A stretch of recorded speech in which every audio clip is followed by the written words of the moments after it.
السلام عليكم ورحمة الله وبركاته. فإن الحمد لله الصلاة والسلام على رسول الله ما بعد. قال الله تعالى في شأن حبيبه تعظيما وتكريما ومخبرا وآمرا إن الله وملائكته يصلون على النبي يا أيها الذين آمنوا صلوا عليه وسلموا تسليما. اللهم صل على سيدنا محمد وعلى آل سيدنا محمد الذي قرنت البركته بذاته محيا وتعترت الأوالم بطيب ذكره وريان. صدق الله العظيم. وقال رسول الله صلى الله عليه وسلم إنما الأعمال بالنيات. சதக்க ரசூலுஹு நபியுல் கரீம். புகழும் புகழ்ச்சியும் ஏக இறைவனாகி அல்லாஹ் ஒருவனுக்கே உரித்தாகட்டுமாக. அவனது வற்றாத கருணை அருமை நாயகம் ஸல்லல்லாஹு அலைஹி வஸல்லம் அவர்களின் மீதும் நற்பாக்கியமடைந்த உம்மத்தார்களின் மீதும் என்றென்றும் குன்றாமல் நின்று நிலவட்டுமாக என்கின்ற துவாக்களோடு என்னுடைய வார்த்தைகளை நான் துவங்குகிறேன்.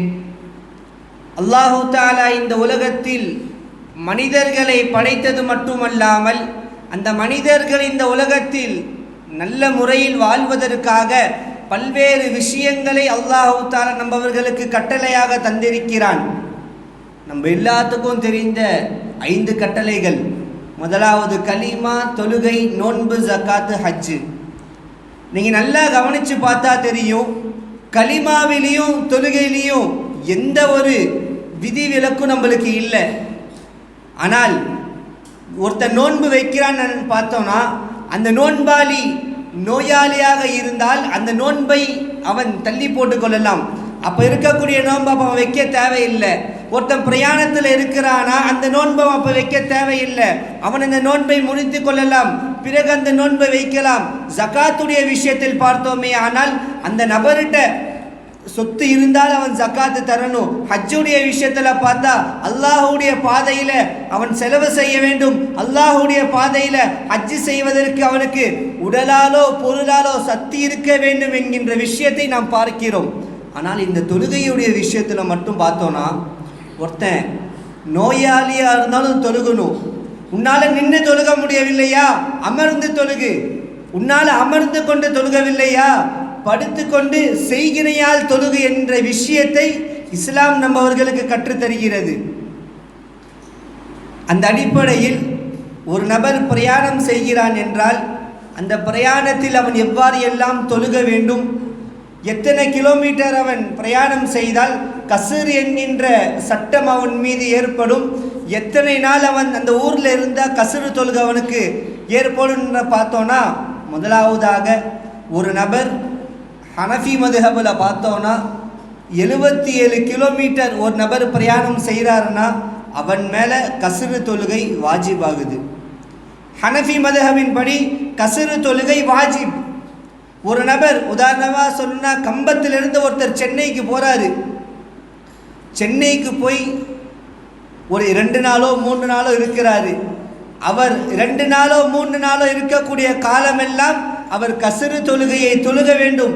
ஏனெனில் கஸ்ரு தொழுகை ஹனஃபி மதுஹபில் இருக்கக்கூடிய அனைத்து மக்களின் மீதும் வாஜிபு. அவர் கஸ்ரு தொழுகை தான் தொழுகணும்.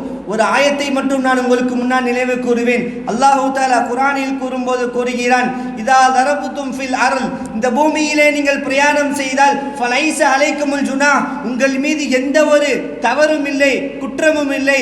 அன் தக்ஸுரு மினஸ் ஸலாத்தி, உங்களுடைய தொழுகையை நீங்கள் சுருக்கிக் கொள்வதின் மீது உங்களுக்கு எந்த ஒரு தவறும் இல்லை என்பதாக அல்லாஹு தஆலா குர்ஆனில் கூறி காட்டுகிறான். நம்ம இந்த இடத்துல தெரிஞ்சிக்கொள்ளக்கூடிய ஒரு விஷயம் என்னன்னா, ஒரு நபர் அல்லாஹு தஆலா சொல்லிட்டா நம்மவர்கள் பிரயாணத்தில் ஏற்படும் பொழுது நம்முடைய தொழுகையை குறைத்து தொழுக வேண்டும் என்பதாக அல்லாஹு தஆலா சொல்லியிருக்கிறான். அல்லாஹ் சொன்ன வார்த்தைக்கு மீறி ஒருத்தன் தொழுகையை 4 ரக்காத்து தான் நான் தொழுவேன்னு சொன்னான்னு வைங்களேன், ஃபிக்ஹுல் முயஸ்ஸர் என்கின்ற கிதாபை எழுதிய இமாம் ஒரு வார்த்தையை பதிவிடுறாங்க. என்னன்னா, மன் அத்தம்ம ஸலாத்துஹு ஃபிஸ் ஸஃபர், எந்த ஒரு மனிதர் அவருடைய தொழுகையை பிரயாணத்தில் முழுமைப்படுத்துகிறாரோ, லொஹரிய தொழுகை 4 ரக்காத்து. அதே ஒருத்தர் முசாஃபிரா இருந்தால் கசருடைய அடிப்படையில் 2 ரக்காத்து அவர் தொழுதா போதும். அசருடைய தொழுகை 4 ரக்காத்து, கசருடைய தொழுகையாக தொழுதால் 2 ரக்காத்து போதும். இஷாவுடைய தொழுகை 4 ரக்காத்து, கசருடைய தொழுகையாக தொழுதால் 2 ரக்காத்து போதும். இதுதான் இஸ்லாம் சொல்லி தருது. ஆனால் ஒரு நபர் நான் 4 ரக்காத்தையும் தொழுவேன் என்று தொழுதானே, ஆனால் இந்த இமாம் கடைசிய ஒரு வார்த்தையை சொல்றாங்க, ஃபக்கத் அஸா. அரபியில் அஸா என்கின்ற வார்த்தைக்கு அர்த்தம் என்னன்னா தீங்கழித்து விட்டார். எந்த ஒரு நபர் பிரயாணத்தில் இருக்கும் பொழுது அவருடைய தொழுகையை முழுமைப்படுத்துகிறாரோ அந்த நபர் தீங்கழித்து விட்டான் என்பதாக இந்த இமாம் பதிகிறாங்க. இதற்கு அல்லாஹ் கூறிவிட்டான், நீங்கள் பிரயாணத்தில் இருந்தால் உங்களுடைய தொழுகையை சுருக்கிக் கொள்ளுங்கள் என்பதாக அல்லாஹ் தஆலா கூறுறான். சரி, ரசூலுல்லாஹி ஸல்லல்லாஹு அலைஹி வஸல்லம் அவர்கள் இந்த கஸ்ருடைய தொழுகையை தொழுதிருக்கிறார்கள் என்பதாக நாம் ஆய்வு செய்தால் அனஸ் ரலியல்லாஹு அன்ஹு அவர்கள் அறிவிக்கக்கூடிய ஒரு ஹதீஸை உங்களுக்கு முன்னால் நான் கூறுவேன். கரஜனா மஅ ரசூலுல்லாஹி ஸல்லல்லாஹு அலைஹி வஸல்லம், நபி ஸல்லல்லாஹு அலைஹி வஸல்லம் அவர்களோடு நாங்கள் வெளியேறினோம். மினல் மதீனதி இலல் மக்கா, மதீனாவிலிருந்து மக்காவின் பக்கம் நாங்கள் சென்றோம். ரசூலுல்லாவும் போனாங்க, ரசூலுல்லாவோட நாங்களும் போகிறோம். வக்கான யுசல்லி, மதீனாவுக்கு போனதற்கு பிறகு நபி ஸல்லல்லாஹு, மக்காவுக்கு போனதற்கு பிறகு நபி ஸல்லல்லாஹு அலைஹி வஸல்லம் அவர்கள் தொழுகக்கூடிய நபராக இருந்தார்கள். ரக்அத்தைனி ரக்அத்தைனி, 2 ரக்காத்து தான் ரசூலுல்லாஹ் தொழுதாங்க. லொஹருடைய தொழுகையை தொழுதார்கள் ஆனால் 2 ரக்காத்து, அசருடைய தொழுகையை தொழுதார்கள் ஆனால் 2 ரக்காத்து. கசருடைய தொழுகை எந்தெந்த வக்து மேலே வாஜிப் ஆகும்னா நம்மளுக்கு லொஹருடைய தொழுகை, அசருடைய தொழுகை, இஷாவுடைய தொழுகை.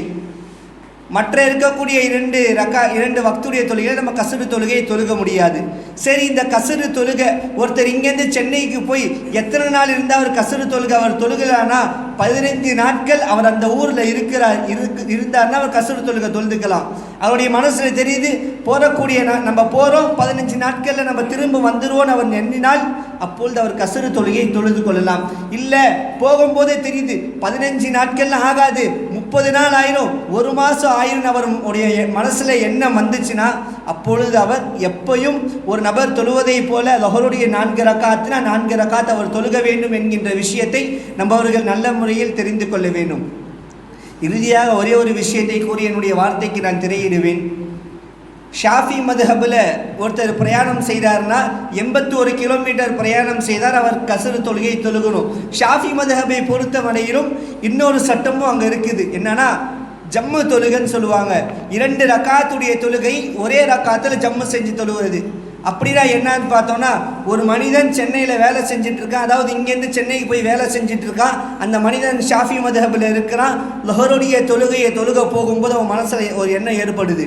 என்ன எண்ணம்னா, இப்போ நம்ம லொஹரு தொழுகையை தொழுக போகிறோம், ஆனால் நம்ம வேலை செய்யக்கூடிய இடத்துல அசரு தொழுகை நம்மளால் தொழுக முடியாதுன்ற எண்ணம் அவருக்கு ஏற்பட்டுச்சுன்னா அவர் அதே நேரத்தில் லொஹரையும் அசரையும் ஜம்மு செய்து ஒரே வக்தில் தொழுக வேண்டும் என்கின்ற சட்டத்தையும் நம்மவர்கள் தெரிந்து கொள்ள வேண்டும். ஆக வரக்கூடிய காலத்தில் நம்மவர்கள் அனைத்து தொழுகையும் சரிவரையாக தொழுது இறைவனுடைய பொருத்தத்தையும் ரசூலுல்லாஹியுடைய பொருத்தத்தையும் பெறக்கூடிய நல்லடியார்களால் அல்லாஹு தஆலா உங்களையும் என்னையும் ஆக்குவானாக என்கின்ற அருமையான துஆவோடு என்னுடைய வார்த்தைகளுக்கு திரையிடுகிறேன். வாஹிர தவானா அனில் ஹம்துலில்லாஹி ரப்பில் ஆலமீன். அஸ்ஸலாமு அலைக்கும் வரஹ்மத்துல்லாஹி வபரகாத்துஹு.